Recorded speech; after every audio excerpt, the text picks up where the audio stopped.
martes de Economía y por eso recibimos a Germán D'Agosto. ¿Cómo estás, Ger? ¿Cómo andas, Juli? ¿Todo bien? Todo bien.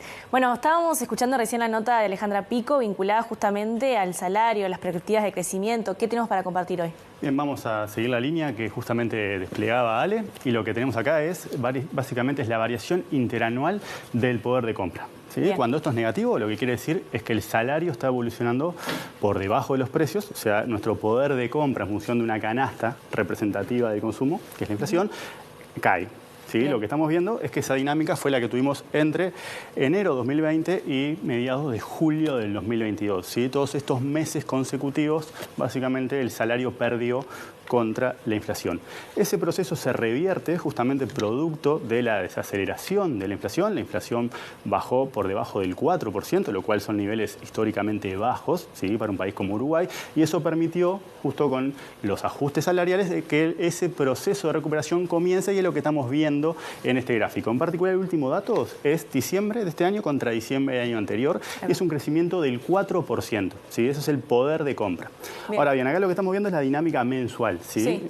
Ahora, si nosotros vamos, porque esto va a estar sobre la mesa, a la siguiente placa, lo que podemos analizar es justamente cómo viene evolucionando el poder de compra en relación a los niveles que tenía en el 2019, justamente a la luz de lo que fue la promesa de recuperar el nivel. ¿Sí? Que no es lo mismo que recuperar lo perdido, porque lo perdido es perdido, y lo perdido es lo que queda representado por esta zona que tenemos marcada como rojo. ¿Sí? Básicamente este gráfico, ¿cómo se lee? Cuando estamos sobre el 100, ¿sí? Quiere decir que el salario real está empatado, está estancado. Cuando estamos por arriba del 100, ¿sí? Fíjate que es muy poquito, ya se ve justamente ese proceso, y acá antes, eso quiere decir que el salario hoy, el poder de compra, está por encima del nivel que tenía en el 2019. Y cuando está por debajo, lo contrario. Entonces, si nosotros vemos todos los meses que estuvo por debajo, lo que supone justamente una pérdida acumulada, si lo pensás justamente que sale el informe del Cuesta, lo pensás para un trabajador que gana 40.000 pesos, ¿sí? Eso, todo el acúmulo que está en la línea roja supone una pérdida en todo ese periodo de 44.600 pesos, es decir, un salario del mes, ¿sí? En ese proceso de acumulación de pérdida del poder de compra. Y esto evidentemente, aunque decías que el pasado es pasado, afecta en el presente de alguna manera. Totalmente, porque vos venís justamente con una afectación del bienestar, dado que lo que venís es una afectación del poder de compra, que si bien ahora justamente ahí ves que está casi sobre el 100, eso es retomar el nivel. ¿Sí? Pero lo que se perdió en el medio, se perdió. ¿Qué fue lo que se perdió en el medio? Todo lo que está en esa zona roja. ¿Sí? Eso... Y esto es lo que mencionaba Alejandra, que podemos esperar que continúe por encima.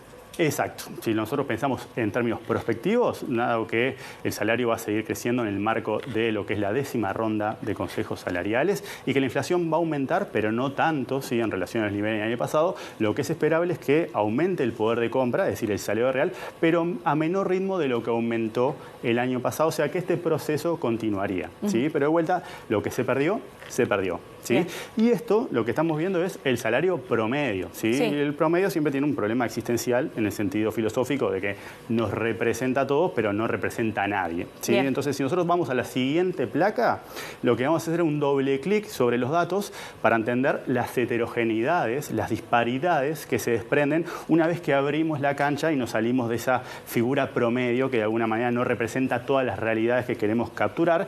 Y acá lo que tenés es de vuelta, esta es la variación entre el salario del 2019 y del 2023, tomando el promedio de cada uno de esos 2 años. ¿Sí? Lo que están marcados con ese rectangulito es porque eso es la acumulación del sector privado y aquella es la del público. ¿Sí? Y lo que tenemos por fuera de los rectangulitos es básicamente la dinámica de cada sector. Naturalmente, si vos pensás en un sector como hoteles y restaurantes, no está todavía en el nivel del 2019, está casi 5% por debajo, es un sector muy golpeado, que atravesó 2 rondas puente y que por más que el salario real promedio vuelva al nivel de 2019, los trabajadores de estos sectores no van a justamente percibir la misma recuperación salarial que los que están en blanco. ¿Sí? Ese contraste que hay entre los gobiernos departamentales, con un crecimiento de 3,6%, y los hoteles y restaurantes.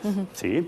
Ahora vamos una plaquita más y lo que vamos a hacer es a sumar al análisis lo que tiene que ver con la dimensión de los ingresos. ¿Sí? Eso es lo que vamos a ver en la próxima placa, que acá lo que tenemos es 2 dimensiones, porque hasta ahora venimos analizando la dimensión salarial, pero cuando pensamos en ingreso a los hogares hay que sumar la dimensión del empleo. ¿sí? Y acá lo que ves es la dinámica del ingreso de los hogares en términos interanuales. ¿Qué es acá eso? Podemos ver realmente el impacto en las casas, digamos. Claro, porque ahí familias. juntás las dos variables, ¿sí? Y lo que tenemos es que, efectivamente, en el último trimestre, el crecimiento de los ingresos se moderó a pesar de la fuerte recuperación que había tenido en el segundo trimestre del año pasado, por ejemplo. Pero bueno, si ampliamos esta gráfica más para atrás, vemos una fuerte caída del ingreso de los hogares.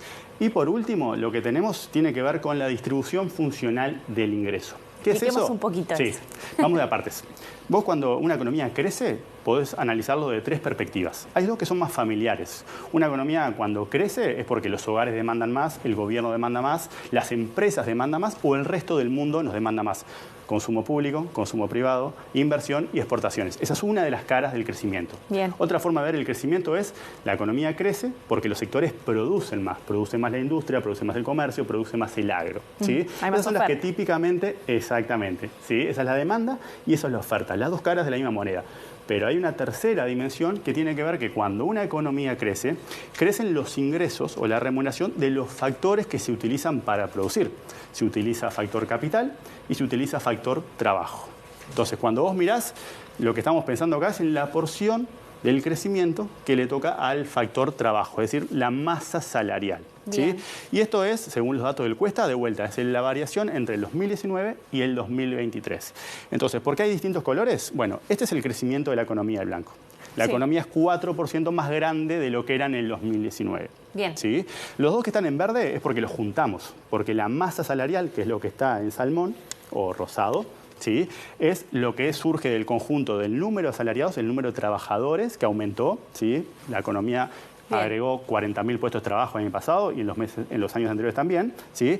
Y el salario todavía no, está cerca de aproximarse. Entonces, cuando juntamos las dos verdecitas, por eso están del mismo color, es lo que nos da la masa salarial, es decir, la porción del crecimiento que les corresponde al factor trabajo. Esta dinámica es distinta a la de la dinámica 2020, 2021 y 2022. ¿Por qué? Porque la economía se recuperó muy rápido de la pandemia, pero los salarios y el empleo no. Entonces, una mayor proporción de esa torta que creció que fue a parar al factor capital.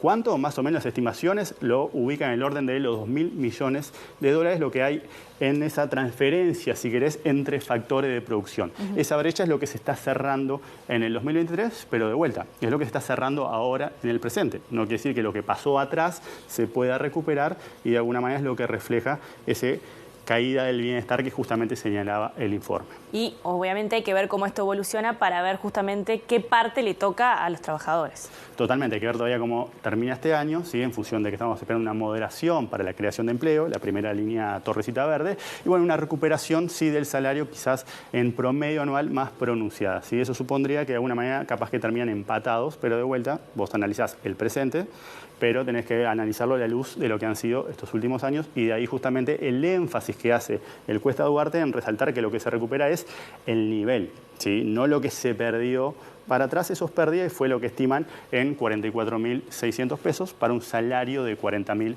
pesos mensuales y solamente dato para agregar, hay que tener presente que los salarios sumergidos en Uruguay, con la última estimación, ¿sí? ascienden a más o menos 549.000 personas, que quiere decir que más o menos un tercio de los trabajadores perciben menos de 25.000 pesos líquidos por 40 horas semanales, o sea que estas variaciones que estamos analizando operan sobre esos niveles que de alguna manera completan la dimensión, que es lo que de alguna manera queremos capturar con todo esto. Gracias, Ger. Nos volvemos a encontrar en una semana. Nos vemos.